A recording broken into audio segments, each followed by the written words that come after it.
Hello, my name is Myra McCants, and I am a fourth year undergraduate student double majoring in art history and biological sciences. And today I'll be talking about my research project, which is titled Pioneers of Visual Testimony, Ansel Adams and Mine Kubo Reframing the Dehumanization of Japanese American Concentration Camps.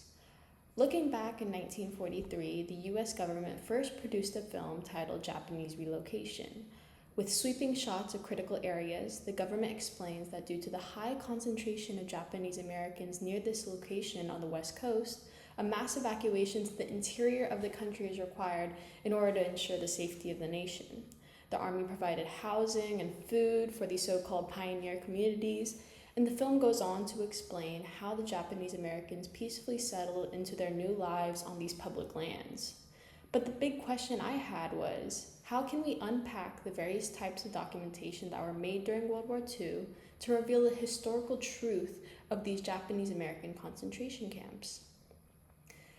Last spring, I took a road trip up to Mammoth because my family loves to go skiing. So there, I ended up visiting the Manzanar National Historic Site, which stands in the middle of the desert beneath towering mountains off the Highway 395.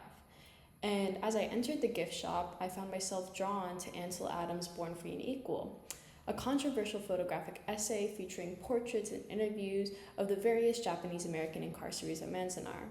I was fascinated by how a renowned American landscape photographer came to document the experiences of the Japanese American incarcerees during World War II. A few months later, I was visiting my friend and we went to the Japanese American National Museum, and I caught a glimpse of the first edition copy of Mine Kubo Citizen 13660, a graphic novel-style memoir of the incarceration experience at Tanforan and Topaz. I became curious about Akubo's perspective as a woman who spent much of her life in both the United States and Europe, studying art, and how she ended up creating 198 drawings chronicling her experience in the camps. Intrigued by the connections between these two works, I noticed a lack of scholarly research comparing them, thus my research topic was born. In my research, I identify and interrogate three key dichotomies: pioneer incarceree, insider-outsider, and past-future, to reveal how these different forms of documentation shape public memory and historical trauma.